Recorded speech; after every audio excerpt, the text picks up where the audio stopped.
Foreclosure filings across the U.S. just surged 20% year over year, and median home prices are still slipping in key regions. Cash buyers are circling, but many investors are still asking the same question. Is this the perfect storm or the next big trap? You know what they say, cash is king when the market crashes, but if you're waiting for the bottom, you may already be too late. In this video, I'll walk you through the 3 U.S. cities with the strongest rental yields and fastest recovery signals heading into Q3 2025. You'll see exactly where the smart money is going and how to position yourself before the next wave of institutional capital floods in. Stay with me, because in just a moment, I'll reveal the top markets for high-yield distressed property investments this year. Let's dive into what's really happening beneath the surface of the U.S. housing market in 2025. On paper, a 2% national price drop doesn't scream crash, but talk to any serious investor on the ground in Phoenix, Boise, or even Austin, and you'll hear a very different story. These aren't just soft corrections.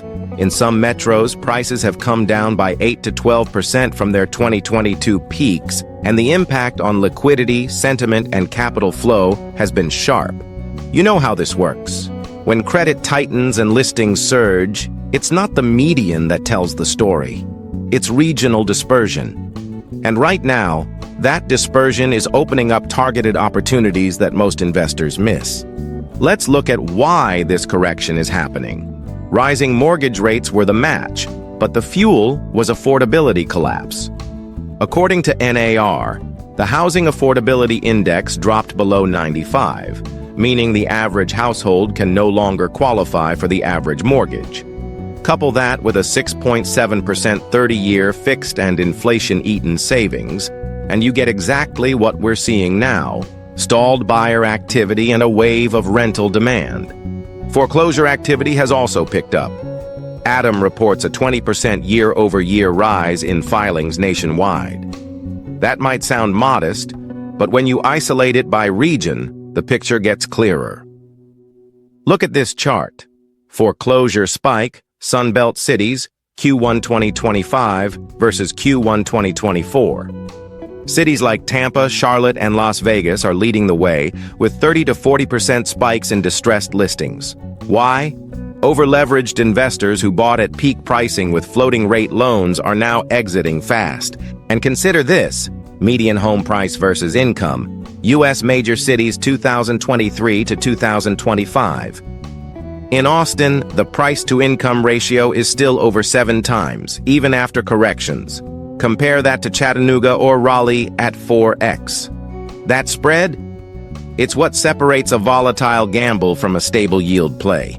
Now, what does this mean for strategic investors? It means we're entering the selective phase of the recovery, where cash-rich buyers get first access to discounted inventory, especially in secondary metros. Not the flashy cities with global headlines, but the Tier 2 hubs with strong migration and stable rent demand. Take Chattanooga, Tennessee. Prices are down just 3%, but rents have held firm, with vacancy rates hovering at 6%. A $315,000 home rents at $1,600 per month. That's a 6.1% gross yield, outperforming most Class B multifamily in LA or New York. From what I've seen watching this market since 2020, Chattanooga is exactly the kind of steady but underestimated play that large funds don't fully chase until it's too late. If you're wondering whether institutions are watching, yes, they are. In 2024, Invitation Homes deployed $800 million across Raleigh and Chattanooga, mostly in cash. Their model? Acquire SFRs at 15 to 20% below market and hold for a yield-first rebound. But here's what investors often overlook. Institutional capital flows slow. They require scale. That gives you an entry window about 6 to 12 months, where smaller-scale investors can buy under radar. Boise, Idaho, is another case in point. After a 6% price correction, inventory is up nearly 30%. Rents remain sticky, especially in outer ring suburbs where tech workers relocated during the remote work boom. The core downtown area still faces some vacancy drag, but suburban SFRs priced under $450,000 are yielding over 5.5%. And take a look at this chart. Rental yield shift, Boise versus San Jose, 2022 to 2025. It's clear. Boise is now offering better income plays than Silicon Valley, without the six-figure property tax bill. For investors from the UK or Australia, the currency leverage in US markets right now is compelling. A $400,000 purchase in Raleigh is about £300,000, or around 535,000 Canadian dollars. That's a bargain when you compare it to the 1.1 million Australian dollar average house price in Sydney, where rental yields struggle to hit 3.5%. Of course, cross-border investing comes with tax complexity. UK-based investors will need to factor in SDLT for US property acquisitions, while Australian investors should be cautious of CGT on flips within 12 months. But for long-hold, yield-first buyers, especially those using structures like USLCs or REIT wrappers, the math still works in your favor. Later in this video, I'll walk through which metros are showing the strongest bottoming signals and which are still too early to touch. But for now, just know this. Recovery is not a national story. It's a zip code by zip code story. That's why we're laser focused on local market dynamics. If I were deploying $2 million right now, I wouldn't go all in on one city. I'd split between Chattanooga for yield, Raleigh for migration-driven stability, and Boise for midterm upside. That's a portfolio that balances cash flow, tenant demand, and appreciation potential over a 3 to 5 year horizon. And remember, if you're waiting for the bottom, you may already be too late. The bottom rarely comes with a bell. What matters is entry timing relative to liquidity, competition, and fundamentals. You'll see in the next segment which of these cities are attracting non-institutional capital at scale, and how some smaller funds are already outperforming REITs on yield. Stick around. And before we wrap up, I want to leave you with one last strategy that's proving effective for investors in 2025. Even in this declining market, speed beats scale. Institutional funds are slow to deploy.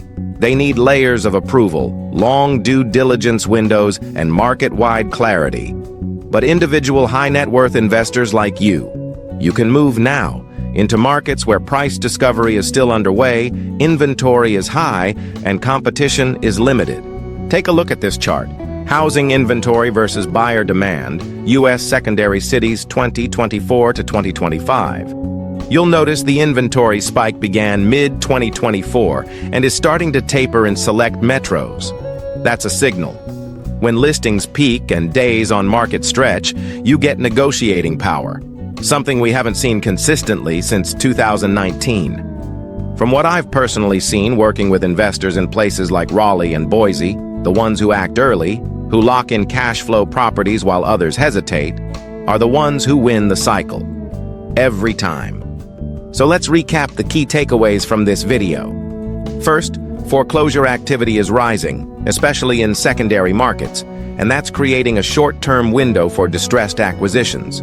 Second, national prices may be down just a few percent, but under the surface, some cities are already down double digits, while others are showing signs of stabilizing. That dispersion is your edge.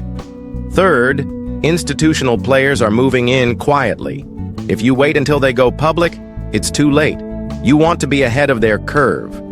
Fourth, cities like Chattanooga, Boise, and Raleigh are offering rental yields of 5.5% to 6.1%, with migration trends and affordability on your side. And fifth, smart investors are using cross-border leverage and tax-optimized vehicles like 1031 exchanges or REIT wrappers to unlock yield while minimizing friction. Acting now means you can lock in yield before prices rebound and before inventory tightens. Waiting too long? That might mean watching the best opportunities get absorbed by faster, better prepared capital. Now I want to hear from you. Which U.S. housing market do you believe has the strongest upside in 2025? Are you already investing? Or are you waiting on the sidelines until things settle? Let me know in the comments. And if you don't want to miss the next wave of profitable real estate opportunities across the US, UK, Australia, or Canada, hit that subscribe button now. Like this video if you found it valuable, and share it with anyone serious about real estate strategy in 2025. This is EstateScope, where data meets action and smart capital finds its edge.